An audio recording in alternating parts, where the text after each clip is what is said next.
തയ്യാറാക്കുന്നത് വളരെ രുചികരമായ പൈനാപ്പിൾ പച്ചടിയാണ്. സദ്യയിലായാലും സാധാരണ ദിവസങ്ങളിലായാലും ഇത് എല്ലാവർക്കും ഒരുപാട് ഇഷ്ടപ്പെടുന്ന ഒരു വിഭവമാണ്. എങ്കിൽ എങ്ങനെ തയ്യാറാക്കാമെന്ന് നോക്കാം. ആദ്യം പൈനാപ്പിൾ തൊലി കളഞ്ഞ് വൃത്തിയാക്കി ചെറിയ കഷ്ണങ്ങളാക്കി അരിഞ്ഞെടുക്കാം.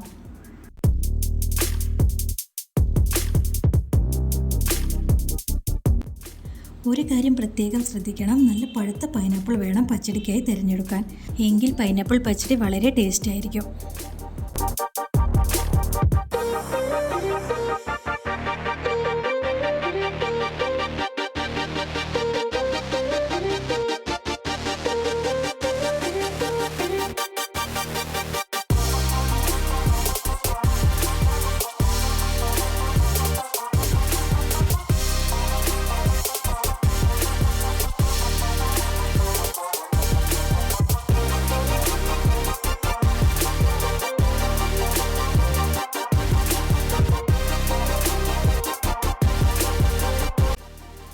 ഇനി ഒരു ചട്ടിയിലേക്ക് പൈനാപ്പിൾ ചേർത്ത് 1/4 ടീസ്പൂൺ മഞ്ഞൾപ്പൊടിയും 1 ടീസ്പൂൺ മുളക് പൊടിയും പാകത്തിന് ഉപ്പും മധുരത്തിനനുസരിച്ച് ശർക്കരയും പാകത്തിന് വെള്ളവും ചേർത്ത് വേവിക്കുക. ഇവിടെ ഞാൻ 2 ടേബിൾ സ്പൂൺ പൊടിച്ച ശർക്കരയാണ് ചേർത്തത്. അല്ലാത്ത ശർക്കരയാണെങ്കിൽ ഒരു ആണി ശർക്കര നമുക്ക് മധുരത്തിനനുസരിച്ച് ചേർത്തിയാൽ മതി.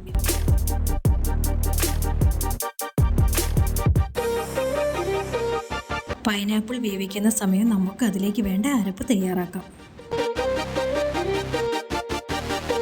അതിനായി ഒരു മിക്സിയുടെ ജാറിലേക്ക് അരമുറി തേങ്ങ ചിരകിയതും 2-3 പച്ചമുളക് ഇഷ്ടാനുസരണം എരിവിനനുസരിച്ച് ചേർക്കാം.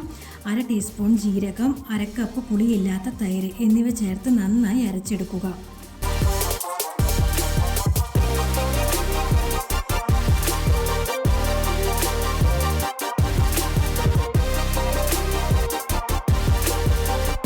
ഈ അരഞ്ഞ തേങ്ങയിലേക്ക് ഒരു 1/2 ടീസ്പൂൺ കടുക് ചേർത്ത് ഒന്ന് കറക്കിയെടുക്കുക. കടുക് നന്നായി അരയേണ്ട ആവശ്യമില്ല, ഒന്ന് ചതഞ്ഞ് കിട്ടിയാൽ മാത്രം മതി.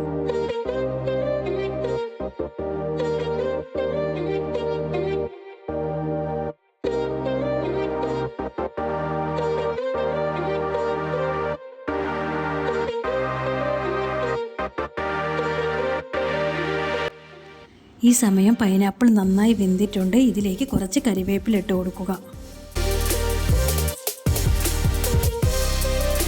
അതിനുശേഷം നമ്മൾ തയ്യാറാക്കി വെച്ച അരപ്പ് ചേർക്കാം.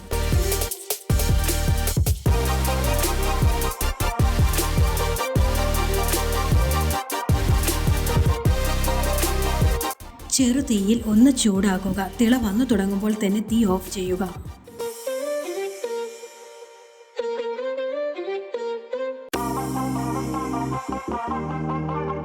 അവസാനമായി ഒരു ചീനച്ചട്ടിയിൽ 1 ടേബിൾ സ്പൂൺ നെയ്യ് ചൂടാക്കി അതിലേക്ക് കടുക്, വറ്റൽമുളക്, കരിവേപ്പില എന്നിവ ചേർത്ത് താളിച്ച് പച്ചടിയിലേക്ക് ഒഴിക്കുക. ഇവിടെ നെയ്യ്ക്ക് പകരമായിട്ട് വെളിച്ചെണ്ണ വേണമെങ്കിലും ഉപയോഗിക്കാം. പക്ഷേ പച്ചടിയിലേക്ക് കൂടുതൽ ടേസ്റ്റ് കിട്ടണമെങ്കിൽ നെയ്യ് ഉപയോഗിക്കുന്നതായിരിക്കും കുറച്ചും കൂടി നല്ലത്. ഇപ്പോൾ നമ്മുടെ സ്വാദിഷ്ടമായ പൈനാപ്പിൾ പച്ചടി റെഡിയായിരിക്കുന്നു. ഇത് ചൂടോട് കൂടി കഴിക്കുന്നതിനേക്കാൾ ഒന്ന് തണിഞ്ഞ ശേഷം കഴിക്കുമ്പോൾ സ്വാദ് കുറച്ച് കൂടുതലായിരിക്കും.